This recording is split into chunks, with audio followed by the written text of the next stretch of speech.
بسم اللہ الرحمن الرحیم۔ اسلامک ٹیچر پاکستان کے ناظرین کو السلام علیکم۔ ناظرین، آج کی اس ویڈیو میں آپ کو بتایا جائے گا کہ کتنے مشکل دشوار سفر کیوں نہ ہو، کتنے کٹھن حالات کیوں نہ ہو، تو ان حالات میں اپنے سفر کو کس طرح سے خوشگوار بنایا جائے تاکہ سفر آرام دہ اور آسان رہے۔ حضرت جبیر بن مطعم رضی اللہ تعالیٰ عنہ سے حضور اقدس صلی اللہ علیہ وآلہ وسلم نے فرمایا: اے جبیر، کیا میں تمہیں یہ بات پسند ہے کہ سفر میں نکلو تو اپنے سب ساتھیوں سے بڑھ کر اچھے حال میں رہو اور سب سے زیادہ تمہارے پاس زاد راہ رہے۔ ناظرین، زاد راہ سے مراد ہے راستے کا سامان وغیرہ۔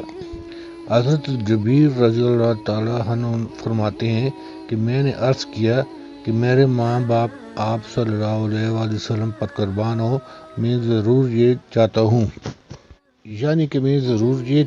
کہ میرا سفر باقیوں سے سب سے اچھا رہے۔ تو آپ صلی اللہ علیہ وآلہ وسلم نے فرمایا: تم یہ 5 صورتیں سفر میں پڑھ لیا کرو تو اس سے تمہارا سفر سب سے بہتر رہے گا۔ وہ 5 صورتیں یہ ہیں، اور ہر صورت پڑھنے سے پہلے بسم اللہ الرحمن الرحیم پڑھنا چاہیے۔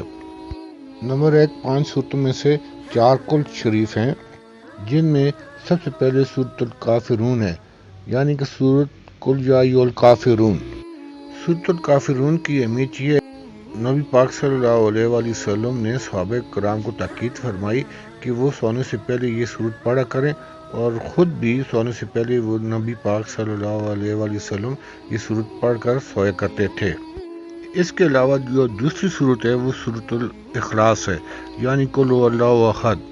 نبی پاک صلی اللہ علیہ وآلہ وسلم نے تمام صحابہ کرام سے ارشاد فرمایا کہ سب جمع ہو جاؤ، تمہیں ایک تہائی قرآن سناؤں گا۔ جب صحابہ کرام رضی اللہ تعالیٰ عنہ جمع ہو گئے تو آپ صلی اللہ علیہ وآلہ وسلم تشریف لائے اور قل ھو اللہ احد پڑھی، یعنی سورۃ اخلاص پڑھی، اور ارشاد فرمایا یہ سورت ایک تہائی یعنی تیسرا حصہ قرآن کے برابر ہے۔ اور اس کے علاوہ نبی پاک صلی اللہ علیہ وآلہ وسلم کا ارشاد ہے کہ جو شخص سونے کے ارادہ سے بستر پر لیٹے پھر دائیں کروٹ پر لیٹ کر سورت 100 مرتبہ قل ھو اللہ احد پڑھ لیا کرے تو قیامت کے دن پروردگار عالم فرمائے گا: اے میرے بندے، تو اپنی دائیں جانب کی جنت میں چلا جا۔ اس کے علاوہ تیسرے نمبر پہ سورۃ الفلق ہے، یعنی قل اعوذ برب الفلق۔ سفر کے دوران یہ سورت بھی پڑھنی چاہیے۔ سورۃ فلق کی اپنی اہمیت ہے، اگر یہ سفر کے دوران پڑھی جائے تو آپ کا سفر خوشگوار رہے گا۔ سورۃ فلق اگر رات کو سونے سے پہلے پڑھیے تو رات کو کسی قسم کا ڈر خوف آپ پہ طاری نہیں ہوگا اور بڑی پرسکون نیند آئے گی۔ اور چوتھی سورت جو سفر کے دوران پڑھنی چاہیے وہ سورۃ الناس ہے، یعنی قل اعوذ برب الناس۔ یہ صورت بھی بسم اللہ الرحمن الرحیم پڑھ کر شروع کرنی چاہیے۔ ناظرین، میں یہاں پہ سورۃ فلق اور سورۃ ناس دونوں کی فضیلت یکساں بتاؤں گا۔ ان دونوں صورتوں یعنی کہ سورۃ فلق اور سورۃ ناس کی سیر نظر بد اور تمام آفات جسمانی و روانی کے دور کرنے میں تاثیر عظیم ہے، اور حقیقت کو سمجھا جائے تو انسان کو اس کی ضرورت اپنے سانس، کھانے پینے اور لباس سب چیزوں سے زیادہ ہے۔ اس کا واقعہ مسند احمد میں اس طرح ہے کہ نبی کریم صلی اللہ علیہ وآلہ وسلم پر ایک یہودی نے جادو کر دیا تھا، جس کے اثر سے آپ صلی اللہ علیہ وآلہ وسلم بیمار ہو گئے۔ جبریل امین علیہ السلام نے آپ صلی اللہ علیہ وآلہ وسلم کو آ کر اطلاع دی کہ آپ پر ایک یہودی نے جادو کیا ہوا ہے، اور جادو کا عمل جس چیز پر کیا ہوا ہے وہ فلاں کنویں کے اندر ہے۔ حضرت صلی اللہ علیہ وآلہ وسلم نے وہاں آدمی بھیجے جو جادو کی چیزیں کنویں سے نکال لائے، اس میں گرہیں لگی ہوئی تھیں۔ اللہ تعالیٰ نے یہ 2 صورتیں نازل فرمائیں، آپ ہر گرہ پر ایک ایک آیت پڑھ کر ایک ایک گرہ کھولتے رہے، یہاں تک سب گرہیں کھل گئیں۔ تو آپ صلی اللہ علیہ وآلہ وسلم سے اچانک ایک بوجھ سا اتر گیا۔ نمبر 2، حضرت علی رضی اللہ تعالیٰ عنہ سے روایت ہے کہ ایک مرتبہ نبی کریم صلی اللہ علیہ وآلہ وسلم کو بچھو نے کاٹ لیا، تو آپ صلی اللہ علیہ وآلہ وسلم نے پانی اور نمک منگوایا، پانی کاٹنے کی جگہ پر لگاتے رہے، قل یا ایھا الکافرون اور قل اعوذ برب الفلق اور قل اعوذ برب الناس پڑھتے رہے۔ اور اس طرح سے ان کی یہ تکلیف دور ہوئی۔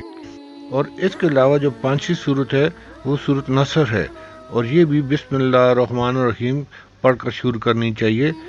صورت نصر کو شروع سے کچھ اس طرح سے اذا جاء نصر اللہ والفتح۔ یہاں پہ صورت نصر کی فضیلت بیان میں کرنا چاہوں گا۔ حضور اکرم صلی اللہ علیہ وآلہ وسلم کا ارشاد ہے کہ صورت نصر قرآن مجید کا چوتھائی ہے۔ اور اس کے علاوہ حضرت ابن عباس رضی اللہ تعالیٰ عنہ نے عبید اللہ بن عبداللہ سے پوچھا، جانتے ہو سب سے آخر میں کون سی صورت اتری؟ تو جواب میں کہا، جی ہاں صورت نصر ہے۔ تو آپ صلی اللہ علیہ وآلہ وسلم نے فرمایا، تم سچے ہو۔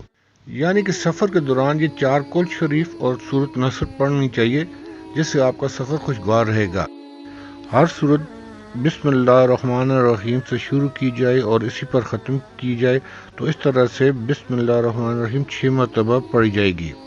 سفر میں خوشحال رہنے کے لیے صدقہ دینا بھی بہت ہی مفید ہے۔ اسی طرح سامان اٹھانے والے کلی ہوں خواہ کوئی بھی ہو، ان کی مالی مدد کرنا چاہیے، اور ان کو نماز وغیرہ شریف کے کام کی ترغیب دینا بھی باعث خیر ہے۔ ناظرین، آج کی اگر آپ کو میری ویڈیو پسند آئی ہے تو یہ دوسرے مسلمان بہن بھائیوں تک بھی شیئر کریں تاکہ وہ بھی اس سے مستفید ہوں۔ اگر آپ میرے چینل پر نئے ہیں تو میرے چینل کو مہربانی کر کے سبسکرائب کریں اور بیل آئیکن پہ آل کر کے کمنٹس میں اپنی رائے سے آگاہ کریں۔ اپنا خیال رکھیے گا۔ اللہ حافظ۔